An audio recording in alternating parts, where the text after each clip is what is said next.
Hey, this is Ari from Taking You Backstage, and we figured we'd flip the script a little bit. Many of you have seen in our app over the last couple of months the seasons where we present to you some big major name artists, but we're also about our roster and the acts that we represent directly.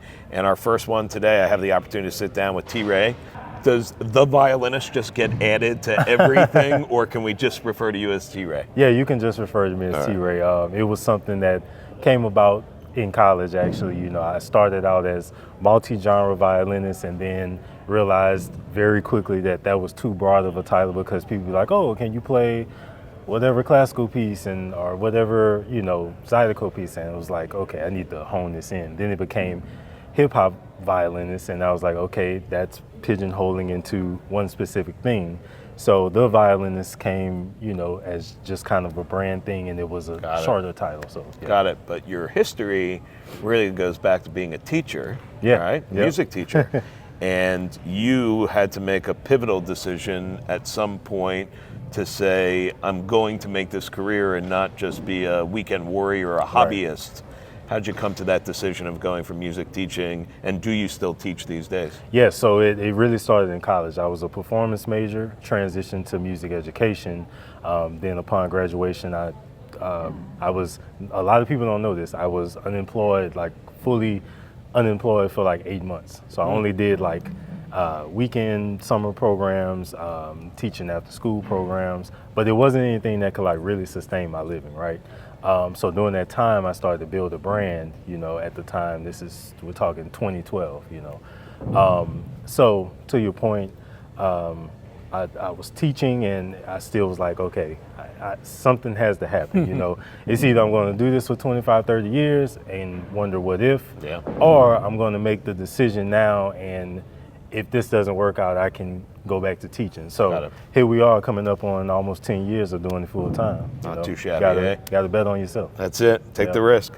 So how does the Baton Rouge guy, Louisiana guy, wind up with a violin in his hand? Because the world of Cajun and Zydeco and big band doesn't necessarily celebrate the violin. You were a bit of a fish out of water. Right. So I started playing in 4th grade, and I was telling Brandon earlier, it was a way to get out of class.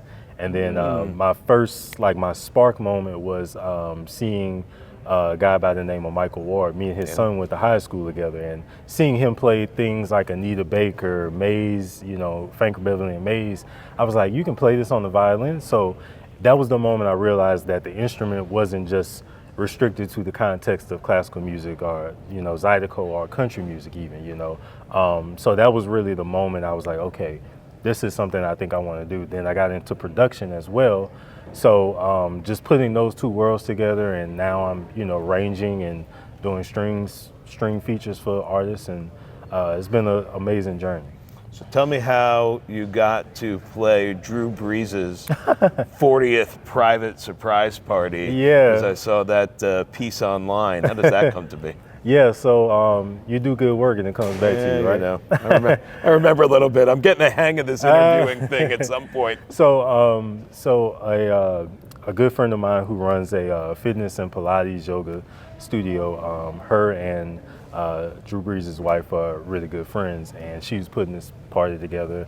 And she, you know, was a big fan of mine, and she reached out to the event planner, who was someone I worked with before, and said she wanted to like book me specifically for the party. So that's how that came about. And we, you know, we did collaborations in some of the cycling classes. So his wife had been a part of some of those. So yeah. So favorite artists that you haven't performed with yet, because the list that you have performed with is pretty extensive. So is there one that's out there, that creme de la creme, that you got to get on stage with? Oh, Robert Glasper. Okay. I have to say Robert Glasper. Okay. Yeah, I've met him a few times, and I just really appreciate what he's done with his career and the way he's been able to expand outside of the word that, you know, the word of jazz. You know, he's done scoring, he's collaborated with hip hop artists, collaborated with pop artists. So, you know, I think that's how we should be as artists. We should be able to be versatile and work in different spaces and genres. So, talk to me about touring in the college market and what it is as part of your career and how it came to be for you, because we found you, we were lucky to find you from another agency that decided they were going a different direction, and we said, we'll take them in a heartbeat. Yeah. I mean, I've seen you play before when you were at ours, and I said, I want them in a heartbeat. Yeah, so talk to me about the college market and the showcase. Yeah, it was something I wanted to get into some years ago as far as tapping into the college market. I had worked with schools, in the New Orleans and Louisiana area regionally. And I was just kind of trying to figure out, like, okay, how can I really, really tap into this market?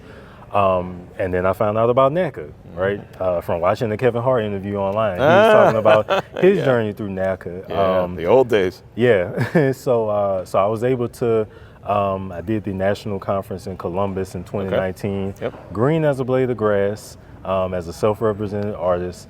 And since then things have, obviously progressed, but I really enjoy it because I get to go to different schools in different regions and parts of the country that I may not have ever, been to. Sure. And just like really expose students to what's possible, not only musically, but like if you commit to what it is that you want to do in this life. Like I have this wristband says dreams to reality, and we all have dreams, we all have a reality, but the two is where the work happens to make the dreams a reality. So I always work to work from a place of purpose and conviction, and knowing that we all have a gift and we all have something special, and I want students to really understand that. Well, there's a lot of depth in there. My golly, if the violin thing doesn't work, at least we have you as a speaker for some reason, right? Motivational or whatnot. Yeah. It's been good hanging out. This is T-Ray, the violinist. We are taking you backstage. Good to hang with you here. We'll talk to you soon. Peace.